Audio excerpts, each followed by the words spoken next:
आप कितने भी अच्छे कर्म कर लो, लेकिन समाज आपके बुरे कार्यों को ही सदैव याद रखता है। इसलिए लोग क्या कहेंगे, यह सोचने से बेहतर है कि आप अपना कर्म करें। जन्म लेने वाले के लिए मृत्यु उसी प्रकार निश्चित है जितना कि मरने वाले के लिए जन्म लेना। इसलिए इस विषय पर शोक मनाना व्यर्थ है। गीता में कहा गया है, जो इंसान किसी की कमी को पूरी करता है वो सही अर्थों में महान होता है। तुम्हारे साथ जो हुआ वह अच्छा हुआ, जो हो रहा है वो भी अच्छा है, और जो होगा वो भी अच्छा होगा। गीता के अनुसार जिंदगी में हम कितने सही हैं और कितने गलत हैं, यह केवल दो लोग जानते हैं, एक परमात्मा और दूसरी हमारी अंतरात्मा। जीवन का आनंद ना तो भूतकाल में है और ना भविष्यकाल में, बल्कि जीवन तो बस वर्तमान को जीने में है। जब तक शरीर है तब तक कमजोरियां तो रहेगी ही, इसलिए कमजोरियों की चिंता छोड़ो और जो सही कर्म है उस पर अपना ध्यान लगाओ। अर्जुन, तुम भला क्यों रोते हो? तुमने जो खोया क्या वह तुमने पैदा किया था? आज जो तुम्हारा है वह कल किसी और का होगा, क्योंकि परिवर्तन ही संसार का नियम है। किसी का अच्छा ना कर सको तो बुरा भी मत करना, क्योंकि दुनिया कमजोर है, लेकिन दुनिया बनाने वाला नहीं। यदि कोई व्यक्ति विश्वास के साथ इच्छित वस्तु को लेकर नित्य चिंतन करता है तो वह जो चाहे वह बन सकता है। सच्चा धर्म यह है कि जिन बातों को इंसान अपने लिए अच्छा नहीं समझता उन्हें दूसरों के लिए भी प्रयोग ना करें।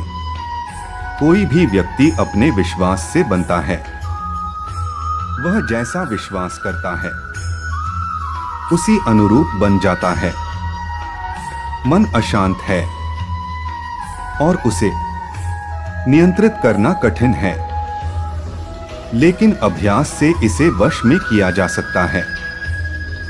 मेरे लिए समस्त प्राणी समान हैं, ना तो कोई मुझे अत्यधिक प्रिय है और ना ही कम, लेकिन जो मेरी भक्ति पूरे मन से करते हैं, मैं सदैव आवश्यकता पड़ने पर उनके काम आता हूं।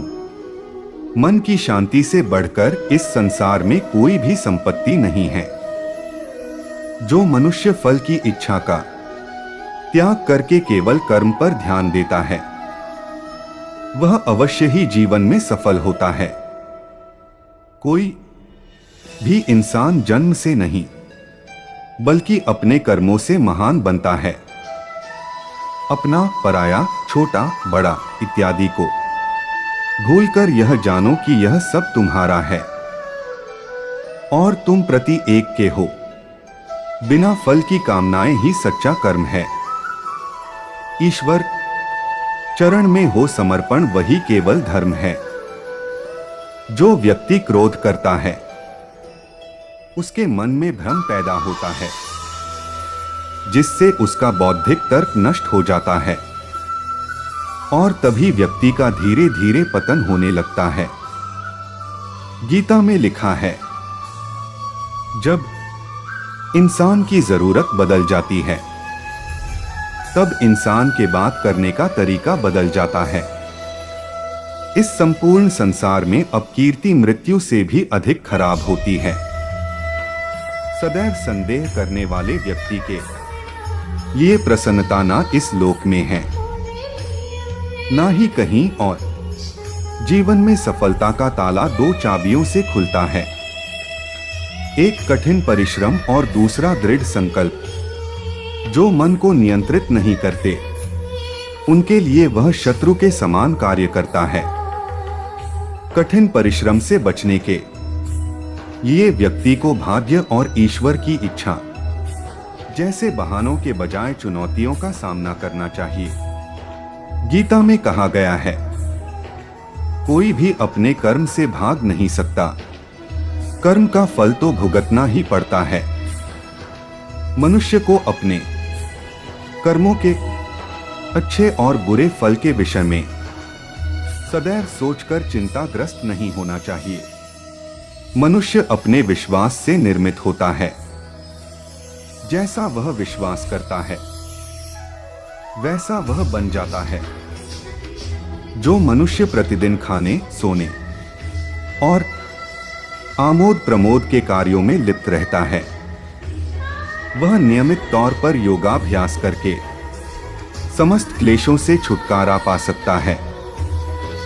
जब इंसान अपने काम में आनंद खोज लेते हैं, तब वे पूर्णता प्राप्त करते हैं। श्रीमद् भागवत गीता का मुख्य उद्देश्य मानव कल्याण करना है। इसलिए प्रत्येक मनुष्य को सदैव मानव कल्याण की ओर अग्रसरित रहना चाहिए। जब भ्रमित अर्जुन कुरुक्षेत्र में सलाह के लिए अपने सारथी भगवान कृष्ण के पास गए, तो भगवान कृष्ण ने कुछ तर्कसंगत दार्शनिक अवधारणाएं बताईं जो आज भी प्रासंगिक हैं। भगवद गीता एक महाकाव्य ग्रंथ है जिसमें हमारी सभी समस्याओं का उत्तर है। स्वतंत्रता आंदोलन के समय कई नेताओं के लिए प्रेरणा की पुस्तक थी। इन कुछ भगवद गीता संदेशों पर एक नजर डालें, जिनका उपयोग आप अपने जीवन को सही रास्ते पर वापस लाने के लिए कर सकते हैं। माफ करना और शांत रहना सीखिए। ऐसी ताकत बन जाओगे कि पहाड़ भी रास्ता देंगे। व्यक्ति को अपनी इंद्रियों को वश में रखने के लिए बुद्धि और मन को नियंत्रित रखना होगा। जो होने वाला है वो होकर ही रहता है, और जो नहीं होने वाला वह कभी नहीं होता। ऐसा निश्चय जिनकी बुद्धि में होता है, उन्हें चिंता कभी नहीं सताती है। किसी भी व्यक्ति को ना तो समय से पहले और ना ही भाग्य से अधिक कुछ मिलता है, लेकिन उसे सदैव पाने के लिए प्रयत्नशील रहना चाहिए। इंसान हमेशा अपने भाग्य को कोसता है, यह जानते हुए भी कि भाग्य से भी ऊंचा उसका कर्म है, जिसके स्वयं के हाथों में है। व्यक्ति को आत्मज्ञान के माध्यम से संदेह रूपी अज्ञानता को समाप्त करना चाहिए। मैं उन्हें ज्ञान देता हूं जो सदा मुझसे जुड़े रहते हैं और जो मुझसे प्रेम करते हैं। सत्य कभी दावा नहीं करता कि मैं सत्य हूं, लेकिन झूठ हमेशा दावा करता है कि सिर्फ मैं ही सत्य हूं। परिवर्तन संसार का नियम है। समय के साथ संसार में हर चीज परिवर्तन के नियम का पालन करती है। हालांकि मैं भूत, भविष्य और वर्तमान काल के तीनों जीवों को जानता हूं, लेकिन मुझे वास्तव में कोई नहीं जानता है। संयम, सदाचार, स्नेह एवं सेवा ये गुण सत्संग के बिना नहीं आते। मनुष्य जिस रूप में ईश्वर को याद करता है, ईश्वर भी उसे उसी रूप में दर्शन देते हैं। अपने कर्तव्य का पालन करना ही प्रकृति द्वारा निर्धारित किया हुआ हो, वह कोई पास नहीं है। सज्जन व्यक्तियों को डोट सदैव अच्छा व्यवहार करना चाहिए, क्योंकि इन्हीं के पद चिन्हों पर सामान्य व्यक्ति अपने रास्ते चुनता है। बुद्धिमान को अपनी चेतना को एकजुट करना चाहिए और फल के लिए इच्छा छोड़ देनी चाहिए। मन अवश्य ही चंचल होता है, लेकिन उसे अभ्यास और वैराग्य के माध्यम से वश में लाया जा सकता है। इंद्रियों की दुनिया में कल्पना सुखों की प्रथम शुरुआत है और अंत भी जो दुख को जन्म देता है।